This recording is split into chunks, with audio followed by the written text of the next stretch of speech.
हाँ, तो मेरे डिजिटल प्लेटफॉर्म पर आप सभी का हार्दिक स्वागत है, अभिनंदन है, जय श्री कृष्णा, राधे राधे। और हमारा क्लासिफिकेशन ऑफ एल्गी, जो क्लासिफिकेशन ऑफ एल्गी चल रहा था, सवालों का वर्गीकरण। ये वर्गीकरण किसने दिया था?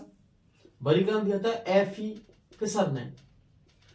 फिशर ने क्या उसका संचित भोजन, जो फूड स्टोरेज है, संचित भोजन और पिगमेंट वर्णक के आधार पर 11 वर्गों में बांटा। कितने बांटा? वर्णक के आधार पर 11 वर्गों में बांटा।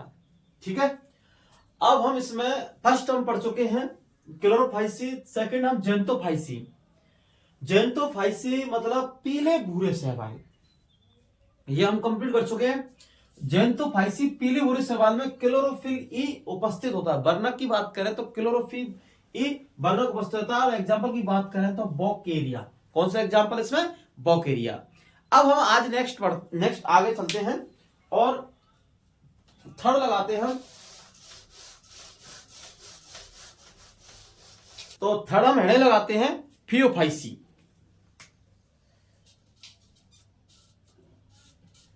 थर्ड हमारा फियोफाइसी। फियोफाइसी में आते हैं भूरे शैवाल। कैसे आते हैं? भूरे शैवाल। कंफ्यूजन होना है बिल्कुल, क्योंकि फाइकोजेंथेन में आते हैं पीले भूरे शैवाल और इसमें आते हैं फियोफाइसी में भूरे शैवाल। कैसे आते हैं? भूरे शैवाल। अगर बात करें इसके वर्णक की, पिगमेंट, कि इसमें वर्णक कौन सा है, तो इसमें वर्णक है फ्यूकोजेंथिन।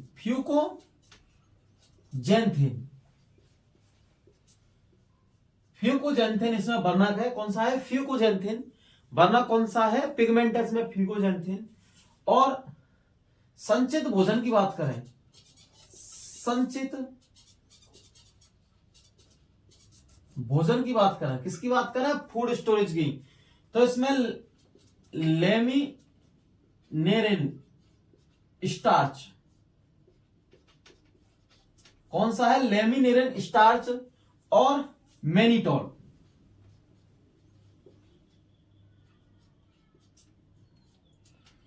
कौन सा है? संचित भोजन की बात करें तो कौन सा संचित भोजन कौन सा है इसमें? लेमिनेरिन स्टार्च और मैनिटोल। कौन सा है? संचित भोजन है लेमिनेरिन स्टार्च और मैनिटोल।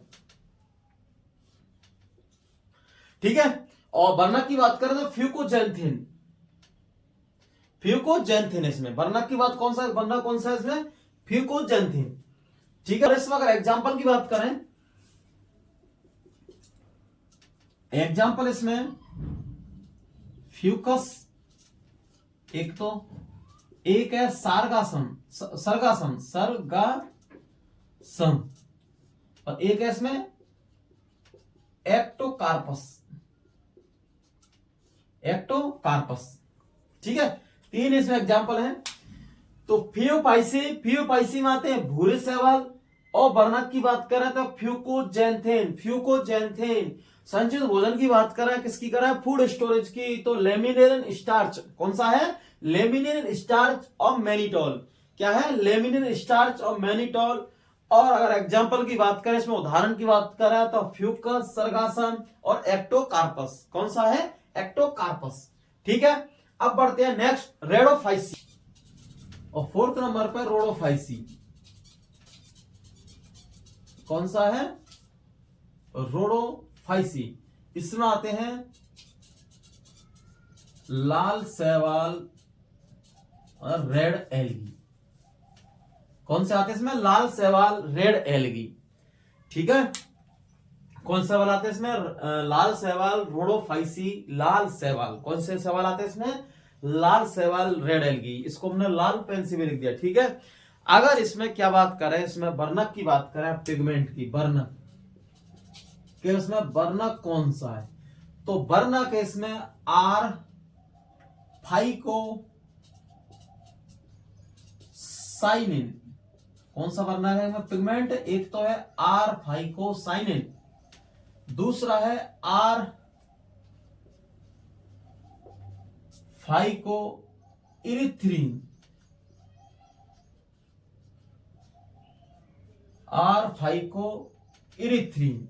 कौन सा है? एक तो आर फाइको साइनिन और एक कौन सा है? R phycocyanin. कौन सा? एक तो क्या है? आर फाइको साइनिन और दूसरा है आर फाइको इरिथ्रिन। कौन सा है? R phycoerythrin. कौन सा है? R phycoerythrin. ठीक है। इसमें अगर संचित भोजन की बात करें, संचित भोजन, संचित भोजन की बात करें,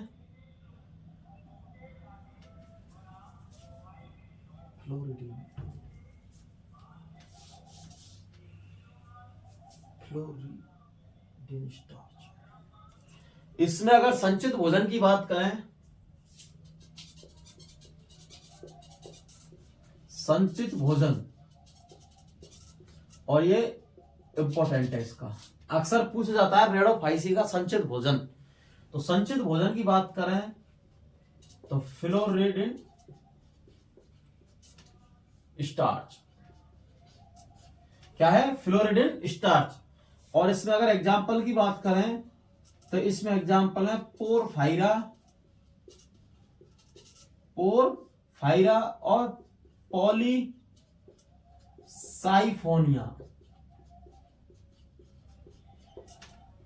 पोरफाइरा और पॉलीसाइफोनिया। ठीक है। अब देखो रेडोफाइसी, कौन सा? रोडोफाइसी लाल शैवाल है। कौन सी है? लाल शैवाल है। वर्णक की बात करें तो R phycocyanin, R phycoerythrin. कौन सा है? आर फाइको साइनिन और आर फाइको इरिथ्रिन। संचित भोजन की बात करें, फूड स्टोरेज की बात करें तो इसका लाल शैवाल का अक्सर पूछता है संचित भोजन के लाल शैवाल में कौन सा फूड स्टोरेज है? ऑप्शन दे देगा फ्लोरिडिन स्टार्च और लेमिनेरिया दे देगा, XYZ जैसे दे देगा। और एग्जाम्पल की बात करें तो पोरफाइरा और पॉलीसाइफोनिया है। कौन से है? पॉलीसाइफोनिया। इन जो शैवालों का वर्गीकरण है, क्लासिफिकेशन ऑफ एल्गी है, इसमें क्या अक्सर तीन चीज मोस्ट है इसमें। एक तो रेडोफाइसी वर्ग के बारे में पूछे, लाल शैवाल के बारे में, चार इसमें इंपोर्टेंट है। इसमें चार इंपोर्टेंट है। पहला तो क्या है? रेडोफाइसी वर्ग के बारे में, क्लास के बारे में, लाल शैवाल के बारे में। दूसरा है पिगमेंट वर्णक के बारे में, किसके बारे में? वर्णक कौन सा है। और थर्ड है इसमें संचित भोजन के बारे में। और फोर्थ है इसमें एग्जाम्पल के बारे में। बस 4 बिंदु, 4 पॉइंट इसमें याद रखने हैं कि एक तो रेडोफाइसी कौन से वर्ग में लाल शैवाल आता है, एक वर्णक की बात करें फाइकोसाइनिन और फाइकोइरिथ्रिन, और संचित भोजन की बात करें तो फ्लोरिडिन स्टार्च, और एग्जाम्पल की बात करें तो पोरफाइरा पॉलीसाइफोनिया, पॉलीसाइफोनिया। ठीक है। हाँ, तो शैवालों के वर्गीकरण में 5th नंबर का हमारा है क्राइसोफाइसी। कौन सा है? क्राइसोफाइसी। इसमें क्रिप्टोफोरा को रखा, किसको रखा? क्रिप्टोफोरा को। एक है बेसिलेरियोफाइसी। कैसी है? बेसिलेरियोफाइसी। इसमें रखा न्यूक्यूला को। ठीक है। एक है क्रिप्टोफाइसी। कौन सा है? क्रिप्टोफाइसी है। इसमें क्रिप्टोमोनास को रखा, किसको रखा? क्रिप्टोमोनास को। दूसरा इसमें है 8th नंबर का डाइनोफाइसी। डाइनोफाइसी में जिम्नोडीनियम। क्या है? जिम्नोडीनियम, जो क्या है? डाइनोफ्लेजिलेट में, डाइनोफ्लेजिलेट का भी उदाहरण है इसमें, डाइनोफ्लेजिलेट का।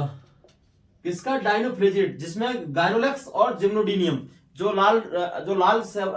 समुद्र को लाल कर देते। ठीक है। इसमें और मेनिडिनी, क्या? मेनिडिनी में तो टेंटोनियम। कौन सा? टेंटोनिया को रखा, किसको रखा? टेंटोनिया को रखा इसमें एग्जांपल में। और युगलिनिडी, कैसा? युगलिनिडी में युगलिना को रखा। और मिक्सोफाइसी में, कौन सा? मिक्सोफाइसी में बीजीओ को रखा। कौन से मिक्सोफाइसी वर्ग में किसको रखा? बीजीओ को। ठीक है। फिर से दोबारा देखते हैं। क्राइसोफाइसी का है, क्राइसोफाइसी में क्रिप्टोफोरा एग्जांपल है। कौन सा है? जो क्राइसोफाइसी वर्ग है, कौन सा है? क्राइसोफाइसी वर्ग है। इसमें किसको रखा? क्रिप्टोफोरा को। किसको रखा? क्रिप्टोफोरा को। और बेसिलेरियोफाइसी, इसमें रखा नोकिकुला को। ठीक है। क्रिप्टोफाइसी एक दूसरा, ये क्राइसोफाइसी, ये क्रिप्टोफाइसी में क्रिप्टोमोनास को रखा। क्रिप्टोफाइसी वर्ग में कौन सा आएगा? क्रिप्टोमोनास। डाइनोफाइसी में आएगा जिम्नोडीनियम। कौन सा आएगा? जिम्नोडीनियम, डाइनोफ्लेजिलेट है। ठीक है। एक चीज मोनेडिनी, कौन सी है? मोनेडिनी में टेंटोनिया को रखा, किसको? टेंटोनिया को। और युगलिनिडी वर्ग में, कौन से? युगलिनिडी वर्ग में युगलिना को रखते हैं, किसको रखते हैं? युगलिना को। और मिक्सोफाइसी में रखते हैं बीजीओ को। ठीक है। अब पढ़ेंगे नेक्स्ट हम शैवालों का जीवन चक्र। क्या पढ़ेंगे? शैवालों का जीवन चक्र। ठीक है, मैंने आपको बताया था लैंगिक जनन में कि जो शैवाल है, शैवालों में पीढ़ी एकांतर पाया जाता है। कौन सा एकांतर पाया जाता है? पीढ़ी एकांतर। पीढ़ी एकांतर का मतलब होता है गुणित, दोगुणित और फिर टुगुणित। जैसे पीढ़ी एकांतरण, जो पीढ़ी एकांतरण का मतलब होता है पहले अगुणित, फिर दोगुणित और फिर उसके बाद में अगुणित। इस प्रकार से जो क्रम चलता है उसको बोलते हैं हम पीढ़ी एकांतर। क्या बोलते हैं? पीढ़ी एकांतर। अब इसी जो शैवालों का जीवन चक्र है, किसका है? एलगी का लाइफ साइकिल है। किसकी? एलगी की लाइफ साइकिल है, जीवन चक्र है। उसमें हम 3 प्रकार से पढ़ेंगे। क्या पढ़ेंगे? 3 प्रकार से। एक तो उनका गुणित और दूसरा दोगुणित और एक है गुणित और दोगुणित। ठीक है, अगुणित और दोगुणित। मतलब एक तो पढ़ेंगे इसमें हम अगुणितक, दूसरा पढ़ेंगे इसमें दोगुणितक और तीसरा पढ़ेंगे अगुणितक और द्विगुणितक। मतलब हिप्लॉन्टिक और डिप्लॉन्टिक। जैसे इसमें होते हैं हिप्लॉन्टिक, ये है डिप्लॉन्टिक, और ये क्या है? हिप्लॉन्टिक, हिप्लॉन्टिक और डिप्लॉन्टिक। डिप्लॉन्टिक, ठीक है, हिप्लॉन्टिक और डिप्लॉन्टिक। इस प्रकार से इसमें क्या होगा? जो हिप्लॉन्टिक है और डिप्लॉन्टिक है, मतलब द्विगुणित है, और हिप्लॉन्टिक डिप्लॉन्टिक का मतलब होता है जिसमें मुख्य पीढ़ी कैसी हो? अगुणित हो। इसमें अंतर अगर देखेंगे तो इसमें क्या होगा? मुख्य पीढ़ी क्या हो? अगुणितक। इसकी कैसी हो? मुख्य पीढ़ी दोगुणितक। कैसी हो? डिप्लॉन्टिक। और अगर इसकी बात करें थर्ड की, तो इसमें क्या होता है? मुख्य पीढ़ी अगुणित, मतलब हिप्लॉन्टिक, और एंड डिप्लॉन्टिक दोनों हो। कैसी हो? डिप्लॉन्टिक दोनों प्रकार की हो। कैसी हो? दोनों प्रकार की। तो ठीक है, इसमें हम 3 प्रकार पढ़ेंगे। जो शैवालों का जीवन चक्र है, किसका है? शैवालों का जीवन चक्र। कौन सा? शैवालों का जीवन चक्र पढ़ेंगे हम। तो शैवालों के जीवन चक्र में हमने पीढ़ी एकांतरों को पीढ़ी एकांतर पढ़ेंगे। उसमें क्या पढ़ेंगे? पीढ़ी एकांतर। उसमें 3 प्रकार से पढ़ेंगे, हिप्लॉन्टिक, डिप्लॉन्टिक और हिप्लॉन्टिक डिप्लॉन्टिक। इसका मतलब क्या है कि हिप्लॉन्टिक का मतलब क्या है? अगुणित का। इसमें मुख्य पीढ़ी कैसी हो? अगुणित। कैसी हो? अगुणित, मतलब हिप्लॉन्टिक हो। और डिप्लॉन्टिक का मतलब दोगुणित में कि मुख्य पीढ़ी कैसी हो? दोगुणित हो, डिप्लॉन्टिक हो। ठीक है, और अगुणित और दोगुणित मतलब हिप्लॉन्टिक डिप्लॉन्टिक, मतलब कैसे कि मुख्य पीढ़ी हिप्लॉन्टिक और डिप्लॉन्टिक दोनों हो। ठीक है, एक चीज। दूसरा, अब हम आगे बढ़ते हैं, आते हैं शैवालों का जीवन चक्र। ठीक है,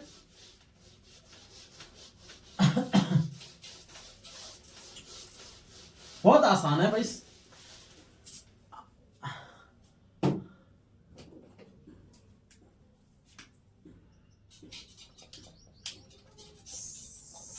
शैवालों का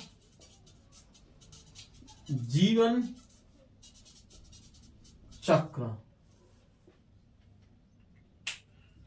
और शैवालों के जीवन चक्र में पढ़ेंगे हम पीढ़ी एकांतरण। लगाते इसमें हेडिंग, पीढ़ी एकांतरण। जानते हैं पीढ़ी एकांतरण बोलते किसे हैं, या पीढ़ी एकांतर होता क्या है? अभी मैंने समझाया कि अगुणित,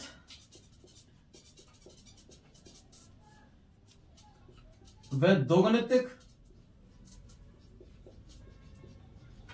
दोगुणितिक, पीढ़ी का एक के बाद एक आना। पीढ़ी एकांतरण, एक के बाद एक, ऐसा लग लो, अगुणित दोगुणित पीढ़ी का एक के बाद एक पीढ़ी का एक के बाद एक का आना, ऐसे बोला, हाँ सही है, सेम है, आना ही पीढ़ी एकांतरण कहलाता है। क्या करता है? कहलाता है। क्या है इसमें? कि एगोनितिक, दोगुनित, मतलब हिप्लॉन्टिक डिप्लॉन्टिक पीढ़ी का एक के बाद एक का आना क्या कहलाता है? पीढ़ी एकांतरण। क्या कहलाता है? पीढ़ी एकांतरण। और हम शैवालों के जीवन चक्र में निम्न पीढ़ी को पढ़ेंगे। शैवालों के जीवन चक्र में निम्न पीढ़ियों को पढ़ते हैं, या निम्न पीढ़ी है, ऐसे लिख लो, निम्न पीढ़ी है या निम्न पीढ़ियों को पढ़ते हैं। निम्न पीढ़ियां हैं, ऐसे लिखो, निम्न पीढ़ियां हैं। ठीक है, सवालों के जीवन चक्र में निम्न पीढ़ियां कैसी है? निम्न पीढ़ियां। तो पहली हम लगाते हैं हेडिंग सवालों के जीवन चक्र की। आप समझ चुके हैं नहीं कि पीढ़ी एकांतर बोलते किसे हैं? ठीक है, क्योंकि सवालों के जीवन चक्र में क्या है? सवालों के जीवन चक्र मतलब एलगी की लाइफ साइकिल में पीढ़ी एकांतर बहुत जरूरी है, क्योंकि इसमें कभी क्या है, हमने जैसे माना कि हेडिंग लगा दी हिप्लॉन्टिक। अब हिप्लॉन्टिक में हिप्लॉन्टिक, तो हिप्लॉन्टिक का मतलब यूलोथ्रिक्स काराबोल्वक्स उदाहरण है, इसके एग्जांपल हैं। लेकिन इसमें होता कैसे क्या है कि हिप्लॉन्टिक है, ये क्या है? हिप्लॉन्टिक है। तो इसमें क्या होगा? मुख्य पीढ़ी कैसी हो? हिप्लॉन्टिक हो। क्या हो? मुख्य पीढ़ी कैसी हो? हिप्लॉन्टिक हो, जिसमें एगोनिक हो। कैसी हो? एगोनिक। ठीक है, लिखते हैं, लगाते हैं पहली हेडिंग।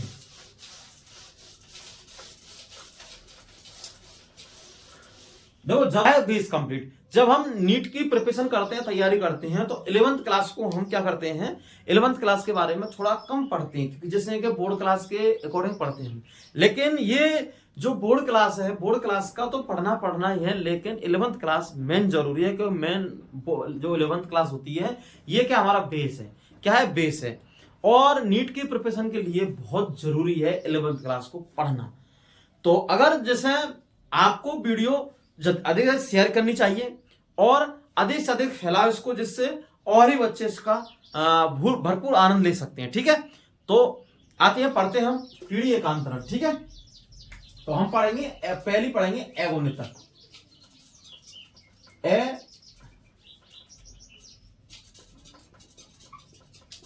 गुणितक। एगोनितक का मतलब होता है हिप्लॉन्टिक। ठीक है, एन मतलब इसमें कोष्टक में भी लिखता हूं मैं कैपिटल है। ठीक है, ये से समझ में आ जाएगा। एगोनितक कैपिटल एन। अब देखो, आपको एगोनितक और हिप्लॉन्टिक कोष्टक में एन, इसमें क्या होगा? किसकी जो मुख्य पीढ़ी कैसी हो? एगोनित हो। कैसी हो? एगोनित हो। इसी को हम हिप्लॉन्टिक बोलते हैं, क्योंकि इसमें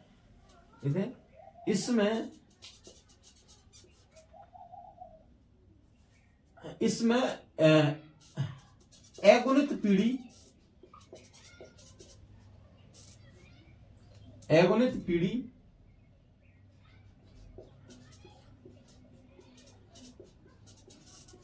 प्रभावी होती है।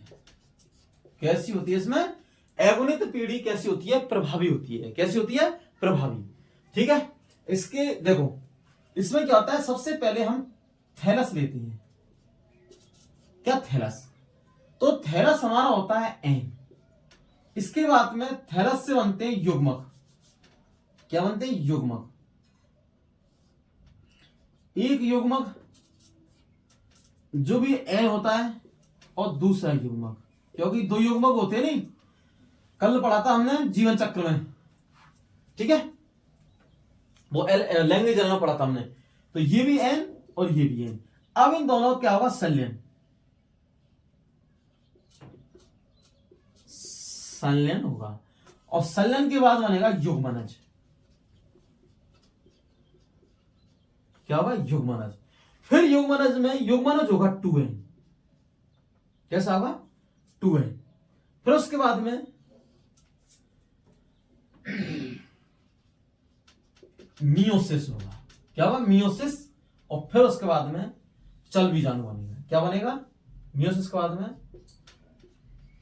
चल बीजाणु। जी कैसा होगा? एन। और फिर उसके बाद में थैलस का निर्माण होगा। क्या होगा थैलस में? तो देखो इसकी जो मुख्य पीढ़ी है, जो मुख्य पीढ़ी है थैलस से क्या एगोनित है। कैसा है? एगोनित। तो इसी को बोलते हैं हिप्लोन्टिक। क्या बोलते हैं इसको? हिप्लोन्टिक, मतलब एगोनित। इसकी जो मुख्य पीढ़ी है, बस इसमें जो 2n है, दोनों कितना सा रोल होगा भाई? यहां इतना सा, बस युग्मनज के लिए। फिर उसके बाद में मियोसिस हुआ, गुणसूत्र। मियोसिस मतलब अर्धसूत्री विभाजन। अर्धसूत्री विभाजन का मतलब होता है गुणसूत्रों की संख्या आधी रह जाना। और समसूत्र, देखो सबसे पहले इसमें देख लो, मियोसिस बार बार आएगा तो मैं आपको समझा दूं। एक तो होता है अर्धसूत्री और एक होता है समसूत्री। अर्धसूत्री विभाजन में गुणसूत्रों की संख्या कैसी रहती है? आधी। और समसूत्री में गुणसूत्रों की संख्या कैसी रहती है? समान। कैसी? गुणसूत्रों की संख्या कैसी रहती है? समान। तो ये दोनों चीज क्लियर कर लो पहले कि अर्धसूत्री विभाजन में गुणसूत्र संख्या कैसी रहती है? आधी।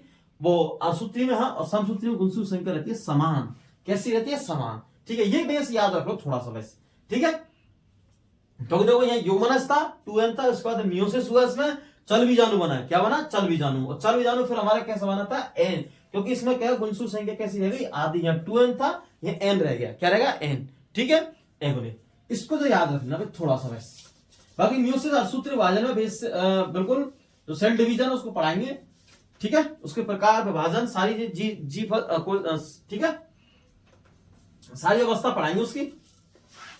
अब देखो, तो इसमें क्या है? एगोनित और हेप्लोन्टिक। हेप्लोन्टिक में क्या है? इसमें एगोनित पीढ़ी प्रभावी होती है। कैसी होती है? इसकी जो मुख्य पीढ़ी कैसी होती है? एगोनित। तो मुख्य पीढ़ी ये इसकी साही कैसी है? मुख्य पीढ़ी इसकी है। तो ये क्या है? मुख्य पीढ़ी है। तो इसमें क्या है? थैलस है। थैलस एन था, एन था। फिर इसके बाद में युग्मक बने, एन संलयन हुआ, और फिर उसके बाद में युग्मनज बना, और मियोसिस चल बीजाणु। ठीक है, अब इसमें देखते हैं हम। इसमें एग्जाम है, क्योंकि थैलस कैसा है? एगोनित है। और युग्मक है, कैसा? युग्मक है।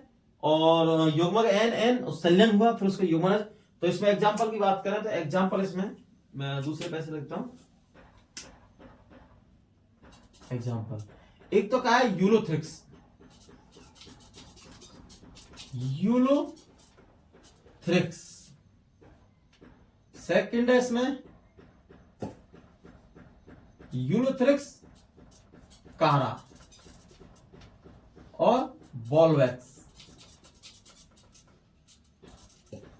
कौन सा है? बॉलवैक्स। तीन इसमें एग्जांपल है। एक तो क्या है? यूलोथ्रिक्स है, कारा है, बॉलवैक्स है। कौन सा है? यूलोथ्रिक्स, कारा, बॉलवैक्स। ठीक है, तो एगोनित पीढ़ी का मतलब होता है इसमें एगोनित पीढ़ी प्रभावी हो। कैसी हो? एगोनित पीढ़ी प्रभावी हो। कौन सी हो? एगोनित पीढ़ी मतलब हेप्लोन्टिक प्रभावी हो। यूलोथ्रिक्स, कारा, बॉलवैक्स इसके एग्जांपल हैं। थैलस है, थैलस का दो युग्मक बनते हैं। क्या बनते हैं? युग्मक बनते हैं। और युग्मक के बाद में संलयन होता है वापस दोनों युग्मकों में, और दोनों युग्मक संलयन होकर क्या बनाते हैं? युग्मनज बनाते हैं। फिर मियोसिस होता है। मियोसिस के बाद में चल बीजाणु मतलब जू स्पोर बनते हैं। ये भी एगोनित होता है। फिर उसके बाद में से थैलस का निर्माण होता है। ठीक है, तो सेकंड जो पढ़ेंगे हम पढ़ेंगे डिप्लोन्टिक। ठीक है, दो गुणितिक। सेकंड क्या हमारी? दो गुणितक मतलब डिप्लोन्टिक। ठीक, कैसी है? डिप्लोन्टिक। क्वेश्चन बोले तो मैं 2n, जैसे समझ में आ जाएगा। दो गुणितक डिप्लोन्टिक। इसमें क्या होगा? जिसमें जो मुख्य पीढ़ी क्या होती है? जो मुख्य पीढ़ी है इसकी दो गुणित होती है। कैसी होती है? दो गुणित। ठीक है, कैसी होती है? दो गुणित। तो दो गुणित पीढ़ी प्रभावी होती है। क्या होती है? दो गुणित पीढ़ी प्रभावी होती है। बात करें इसके पीढ़ी तो देखो, युग्मनज क्या होता है? 2n। अभी मैंने पढ़ा था। युग्मनज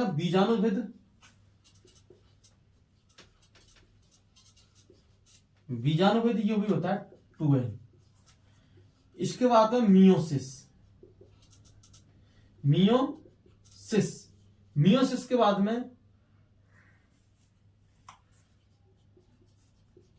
युग्मक दो युग्म बनते हैं, मियोसिस, चक्कर क्या कर रहा है यार। हाँ, फिर उसके बाद में मियोसिस, और मियोसिस के बाद में युग्मक जो एन होता है, और ये युग्मक ये भी क्या होता है, एन। उसके बाद में दोनों का संलयन होता है, क्या होता है, संलयन। और संलयन के बाद में फिर बनता है युग्मनज। तो जो मुख्य पीढ़ी कैसी है, दो गुणित। खाली इतना सा रोल हुआ है बस अगुणित का। तो देखो इसमें क्या है, डिप्लोंटिक में पढ़ते हैं क्या, दो गुणित। इसमें क्या होता है, दो गुणित पीढ़ी प्रभावी होती है। मतलब मुख्य पीढ़ी कैसी होती है इसमें, देखते इसमें मुख्य पीढ़ी दोगुणित होती है। क्यों दोगुणित पीढ़ी प्रभावी होती है, इसमें कैसी होती है, इसमें जो मुख्य पीढ़ी है कैसी होती है, दोगुणित। इसमें देखो युग्मनज, युग्मनज क्या बनता है, बीजाणुभेद, ये भी 2n होता है। फिर इसमें मियोसिस होता है, क्या होता है, मियोसिस। और मियोसिस के बाद में फिर युग्मक बनता है, क्या बनता है, युग्मक। युग्मक एन, फिर उसके बाद में दोबारा का संलयन होता है। फिर उसके बाद में ये क्या बनता है, युग्मनज बनते हैं। क्या दोनों युग्मक क्या बनाते हैं, युग्मनज बनाते हैं। क्या बनाते हैं, युग्मनज। और इसमें अगर एग्जांपल की बात करें,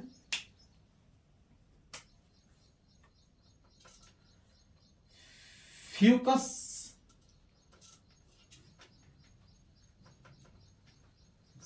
सरगासम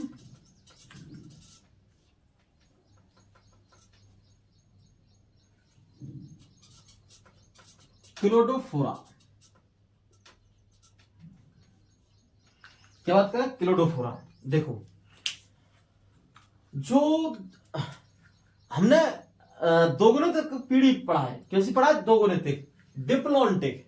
डिप्लोंटिक में दोगुणित पीढ़ी प्रभावी होती है, मतलब अर्थात जो मुख्य पीढ़ी कैसी होती है, दोगुणित होती है। इसी को हम डिप्लोंटिक बोलते हैं। अब देखते हैं इसमें क्या युग्मनज बनता है, युग्मनज बीजाणुभेद, और बीजाणुभेद 2n, युग्मनज भी 2n। फिर उसके बाद मियोसिस होता है, क्या होता है, मियोसिस। मियोसिस के बाद में इसमें युग्मक बनते हैं, गैमीट बनते हैं। क्या बनते हैं, गैमीट, युग्मक एन बनता है। फिर उसके बाद में इनका संलयन होता है, और संलयन के बाद फिर युग्मनज बनता है। इस प्रकार से चलते रहते हैं। तो इसमें जो मुख्य पीढ़ी है कैसी है, मुख्य पीढ़ी ये कैसी है, दोगुणित है। खाली अगुणित तो इतना सा है, इतना, क्योंकि इसमें दोगुणित है। इसकी बड़े एग्जांपल की बात करें तो फ्यूकस, सारगासम और क्लोडोफोरा। कैसा है, फ्यूकस, सारगासम और क्लोडोफोरा। क्या है, क्लोडोफोरा। ठीक है, अब बढ़ते हैं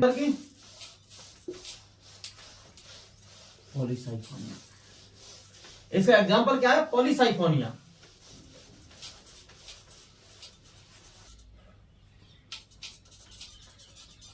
हिप्लोन्टिक व डिप्लोन्टिक।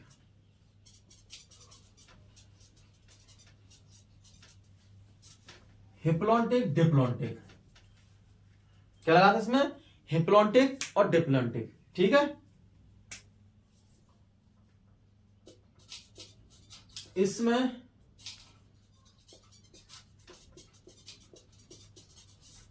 अगुणितक व दोगुणितक दोनों पीढ़ी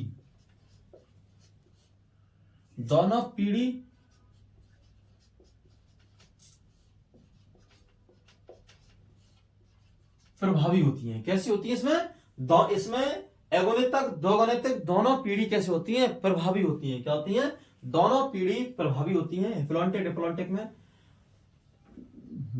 लिखो इसमें, और जिसमें थैलस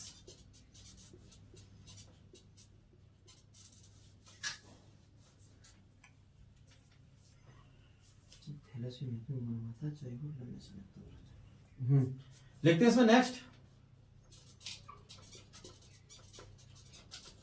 जिसमें थैलस मुख्य भूमिका निभाता है, जिसमें जिसमें थैलस मुख्य भूमिका निभाता है और युग्मनज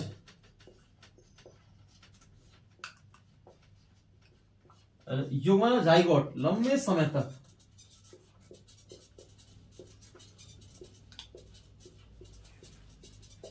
बने रहते हैं, जिसमें युग्मनज लंबे समय तक बने रहते हैं। ठीक है, तो हिप्लोन्टिक और डिप्लोन्टिक है, इसमें एगोनितक दोगुनित दोनों पीढ़ी प्रभावी हो। कैसी हो? दोनों पीढ़ी प्रभावी हो, जिसमें थैलस मुख्य भूमिका निभाता है और युग्मनज लंबे समय तक बने रहते हैं। कैसे रहते हैं? युग्मनज लंबे समय तक बने रहते हैं। ऐसी पीढ़ी को हम हिप्लोन्टिक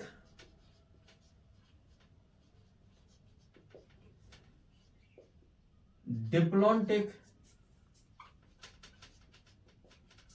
कहते हैं। हिप्लोन्टिक डिप्लोन्टिक कहते हैं। ठीक है, अब देखो, अब इसमें बनाते हैं हम सबसे पहले युग्मनज, क्योंकि इसमें लिखा है युग्मनज लंबे समय तक बने रहते हैं। युग्मनज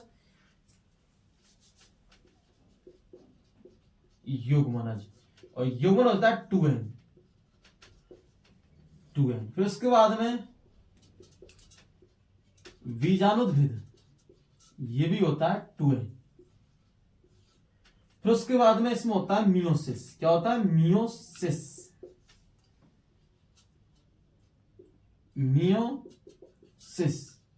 और मियोसिस के बाद में इसमें बनता है हमारा चल बीजाणु। चल बीजाणु के बाद में इसमें बनता है थैलस, और थैलस दो भागों में बंटता है, युग्मक, दोनों युग्मक।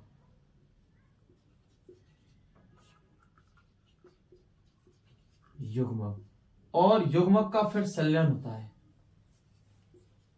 क्या होता है? संलयन। फिर बनता है, देखो, हिप्लोन्टिक डिप्लोन्टिक वाला है, इसमें एगोनितक दोनों पीढ़ी प्रभावी हो, जिसमें थैलस मुख्य भूमिका निभाता है। क्यों निभाता है? थैलस, जिसमें थैलस क्या है? मुख्य भूमिका निभाता है, और युग्मनज लंबे समय तक बने रहे। क्या है? युग्मनज लंबे समय तक बना रहता है। कैसा रहता है? युग्मनज लंबे समय तक बना रहता है।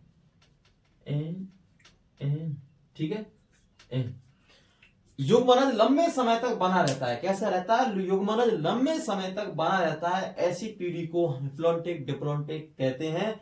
देखो, युग्मनज के बाद में 2n, मियोसिस, बीजाणुद्भिद, फिर मियोसिस होता है और चल बीजाणु बनता है, और फिर थैलस, चल बीजाणु फिर थैलस बनता है। थैलस के बाद में युग्मक बनता है, दो युग्मक संलयन, फिर युग्मनज बनते हैं। क्या वो? इसी प्रकार से पीढ़ी चलती रहती है।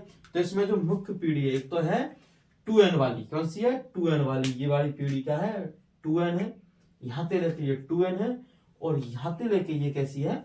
n है। ये तो हमारी n पीढ़ी हो गई, ये होगी 2n। तो इसमें दोनों का भूमिका है, इसमें एगोनित का भी है और दोगुनित, हिप्लोन्टिक का भी है और डिप्लोन्टिक, दोनों की भूमिका, दोनों पीढ़ियों की भूमिका इसमें रहती है। अगर बात करें इसमें एग्जाम्पल की, इसमें एग्जाम्पल क्या है?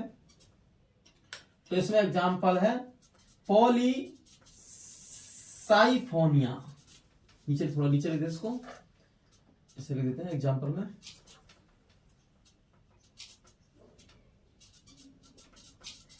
पॉलीसाइफोनिया,